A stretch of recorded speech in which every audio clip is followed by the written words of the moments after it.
سورت قلم مکی ہے اور 52 آیات اور 2 رکوع ہے۔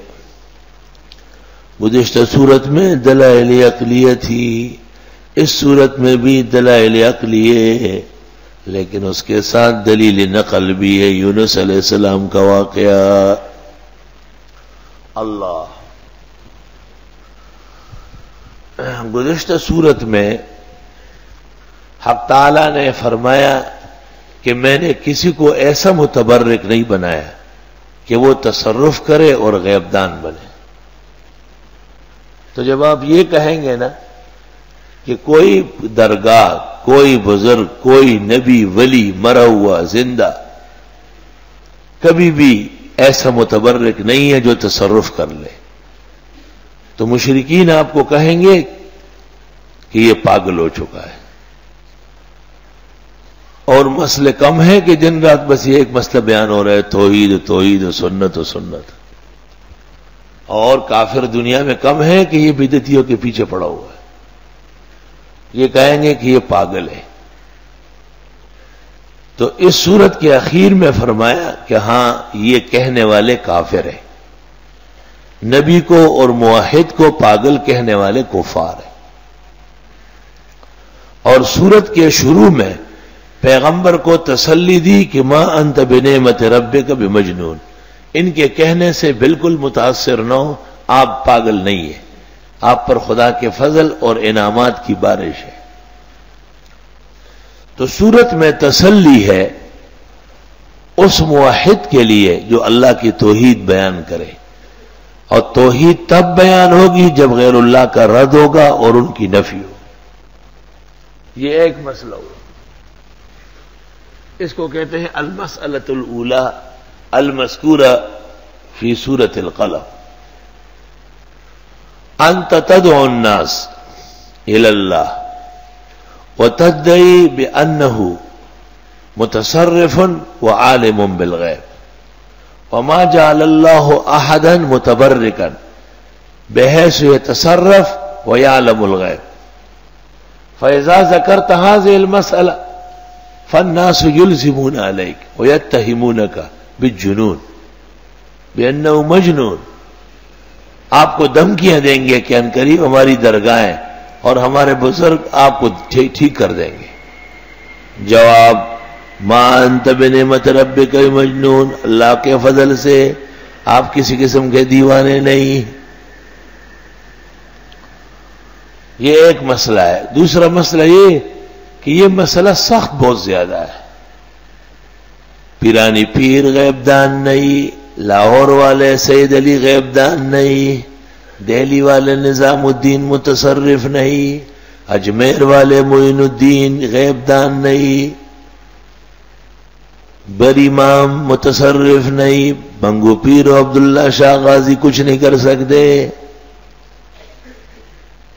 اور پیر بابا اور دیوانہ بابا اور میاں گل بابا کچھ نہیں کر سکتے۔ تو جب آپ یہ کہیں گے نا کچھ نہیں کر، لوگ کہیں گے سخت مسئلہ ہے، اس لیے کہ بزرگوں سے عقیدت ہے نا، تو عقیدت کو انہوں نے الوہیت تک پہنچایا، خدا بنا دیا ہے۔ تب یہ خیال ہے کہ ہم ان کی زیارت کریں گے تو بیٹا ہوگا، یہ کسی پہ نظر ڈالیں گے تو اس کا کاروبار چلے گا،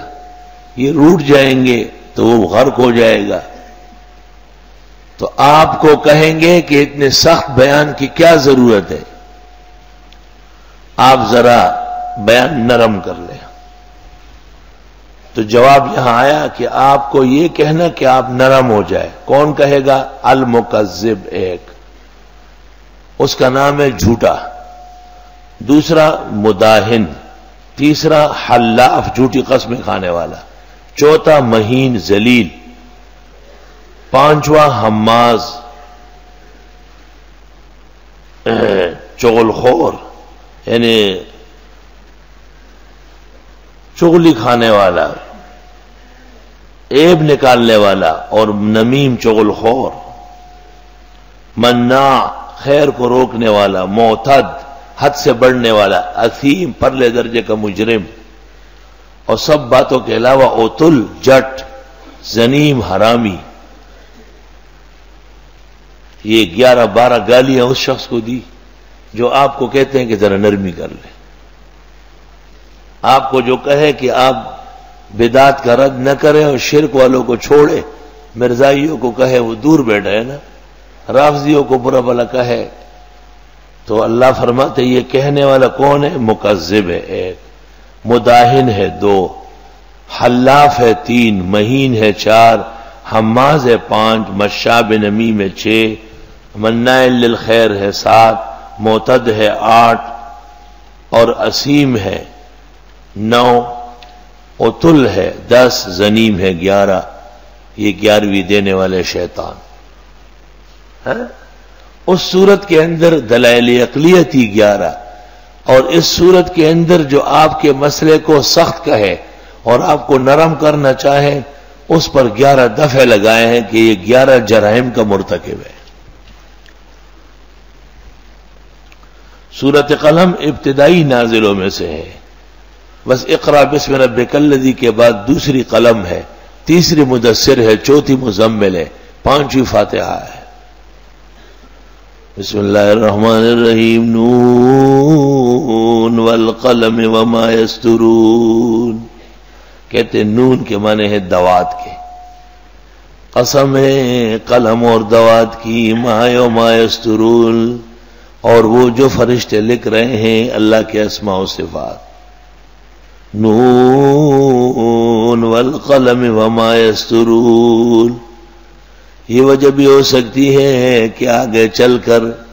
حضرت یونس علیہ السلام کا قصہ ہے، اور ذو ذنون ہے، مچھلی والے، نون مچھلی کو کہتے ہیں، یا نون حرف مقطع لا یعلم الا اللہ، نون والقلم، قلم کے ساتھ دوات کا ذکر ہوتا ہے، ما تقلم مشوڑائی راوڑائی، یوسو مصری پوینو سری ورتلی کوا، نون والقلم، قسم ہے قلم کی، کیوں؟ علم بالقلم، اللہ نے علم سے کہا ہے قلم سے، علم ما لم یعلم، پھر ایسے علوم جو جانتا نہیں، علم کے کائنات میں، علم کی دنیا میں قلم کو اقتدار حاصل ہے، سبحان اللہ،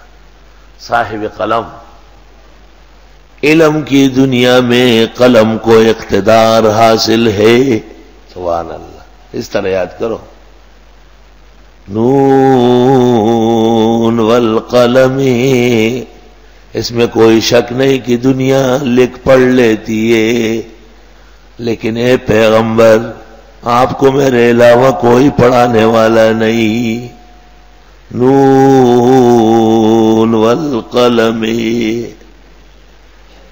قسم ہے قلم کی، وما یسطرون، اور وہ جو لکھ رہے ہیں فرشتے اللہ کے اسماء و صفات، قضاء و قدر، ما انت بنعمت ربک بمجنون، آپ نہیں ہیں اللہ کے فضل سے دیوانے، یعنی آپ توحید بیان کرے، شرک کا رد کرے، بدعات کا سر کچلے، درگاہ اور مندروں کی مذمت کرے، گھبرائے نہیں کہ وہ تم سے کچھ چھین لیں گے، آپ کے اوپر تصرف اور اقتدار صرف اللہ کو حاصل ہے، ما انت بنعمت ربک بمجنون، نہیں آپ اللہ کے فضل سے دیوانے، دیوانہ وہ ہے جو اللہ کے علاوہ اوروں سے مدد مانگے، دیوانہ وہ ہے جو خدا کے مقابلے میں کسی کو ایسا متبرک کہے جو تصرف کرے، دیوانہ وہ ہے جس سے اللہ ناراض ہے، ما انت بنعمت ربک بمجنون، آپ نہیں ہیں رب کے فضل سے کچھ دیوانے، وَإِنَّ لَكَ لَأَجْرًا غَيْرَ مَمْنُونَ، اور بے شک آپ کا اجر ہے نہ ختم ہونے والا۔ علماء نے یہاں مجنون پر کلام کیا ہے کہ وہ ناجی تو ہوگا لیکن بغیر اجر کے، ناجی بغیر اجر، وَلَكَ أَجْرٌ عَظِيمٌ،